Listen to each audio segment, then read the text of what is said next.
The morning of my nursing school pinning ceremony, I was already dressed and standing in front of the bathroom mirror when my phone buzzed on the counter. It was my mother. I thought she was calling to say she was on her way. I picked up smiling. She wasn't calling about that. Honey, your brother just told us. Renee is in labor. They're at St. Joseph's right now. We're heading over. I stood there holding the phone. I didn't say anything for a few seconds. I just looked at myself in that white uniform, the little nursing pin I'd bought with my own money, sitting in a velvet box on the counter beside me. Mom. The ceremony starts at 11. I know, sweetheart. I know. But it's his first baby. You understand. I did understand. That was the worst part. I understood completely, because this wasn't the first time something of mine had been handed over to make room for my brother. Let me back up.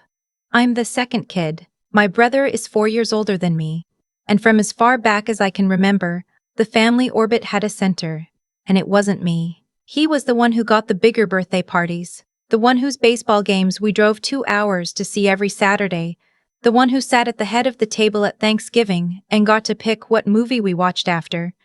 None of that is unusual, honestly. Lots of families have a pecking order. What made ours different was how invisible it was made to feel, like I was supposed to be grateful just to be in the room. I graduated high school with honors. My parents came. But they left early because my brother had a going-away party that same night, before he left for college. We'll celebrate you this weekend, my dad said, squeezing my shoulder on the way out. That weekend never came. 4 years later, I graduated college.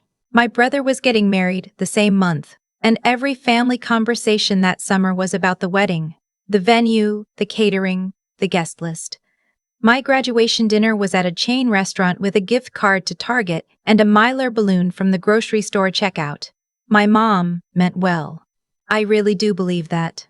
But meaning well and showing up are two different things, and I had spent 22 years learning that lesson the hard way. Nursing school was 3 more years of grinding. Night shifts at the hospital, clinicals that started at 5 in the morning, studying until 2 a.m., with my notes spread across the kitchen floor of my tiny apartment, because I didn't have a desk. My roommate, a woman named Theodora who I'd met through a mutual friend, and who became one of the most important people in my life, used to bring me soup when I forgot to eat. She'd sit cross-legged on the kitchen floor next to me, and quiz me on medication interactions until I got every single one right. That's what showing up looks like. Soup on the kitchen floor at midnight. My parents knew how hard the program was. I called my mom every Sunday. I told her about the cases that stayed with me, the patients who scared me, the moments I wasn't sure I could do it. She listened. She said she was proud. She said she couldn't wait to see me pin. The pinning ceremony is different from graduation. Graduation is a crowd. Hundreds of people in a stadium, everyone in the same cap and gown, a name called and you walk across and that's that. The pinning ceremony is smaller, more personal. Each nursing student gets their pin placed on their uniform by someone they choose, someone who showed up for them. I had chosen my mother. I'd asked her 8 months before. She cried. She said of course. She said she wouldn't miss it for the world. Then my sister-in-law went into labor 6 weeks early, at 7:53 in the morning, on the exact day of my ceremony. I want to be clear about something. I am not a monster. A baby coming early is scary. I was scared for them too. But Renee had had a perfectly healthy pregnancy. The early labor turned out to be fine. She was only a few centimeters dilated when they arrived at the hospital, and the baby wasn't born until that evening. There was no emergency. My parents knew this because my brother called them with updates. They chose to sit in a waiting room all day, instead of coming to my ceremony and then going to the hospital after. My aunt, my dad's older sister, who I've always been close to, was the one who showed up. She drove 40 minutes in Friday morning traffic to be there. She sat in the front row, when it was my turn, when my name was called, and I walked up and the program director looked out at the audience and said, "Will the pinning guest please come forward?" My aunt stood up. She walked to the front of that room in her good blazer and her pearl earrings, and she pinned me. Her hands were steady, Mine were not, she whispered. I am so proud of you, right into my ear as she fastened the pin. I didn't cry during the ceremony. I cried in the car afterward, alone, with my forehead against the steering wheel in the parking garage. Not because I was sad, exactly. More because I finally let myself feel the full weight of something I'd been carrying for a long time. My aunt knocked on the passenger window, and I unlocked the door, and she got in and sat with me while I cried. And she didn't try to fix it or explain it away. She just sat there. That meant more than I can say. My brother's daughter was born healthy and beautiful that same evening. 7 pounds, 2 ounces. My parents sent me a photo that night with a string of heart emojis. I sent back a congratulations. I meant it. I wasn't angry at the baby. I was never angry at the baby. I was never angry at the baby. What I was, for the first time in my life, was done. Not done in a dramatic way. I didn't send a long message. I didn't call my mom crying. I didn't post anything or make it a whole thing. I just, quietly, started building a life that didn't have a hole in the middle of it where my family was supposed to be. I threw myself into work. The hospital where I'd done my clinicals offered me a position in their cardiac unit, which was exactly where I'd wanted to be. The hours were long and the learning curve was steep, and I loved almost every second of it. I was good at it. My patients told me I was good at it, which matters more than I expected it to. There's something about having a person look at you from a hospital bed when they're scared and in pain and trust you completely. It changes how you see yourself. Theodora and I got a better apartment, a 2-bedroom with actual closets. I adopted a cat named Pimento. I started saving money with a seriousness I'd never had before. I had a financial advisor named Mr. Kessler, who I'd found through my hospital's employee resources program, and he helped me build a plan that felt, for the first time, like I was building something for real. I kept in contact with my family. I want to be honest about that. I called my mom on Sundays. I showed up for Christmas. I held my niece, and she was the most beautiful thing I'd ever seen, and I did not let what happened color how I felt about her. But something was different now, and I think my family could feel it even if they couldn't name it. I was pleasant. I was present. I was just not waiting anymore. Not hoping. Not angling myself toward them waiting to be chosen.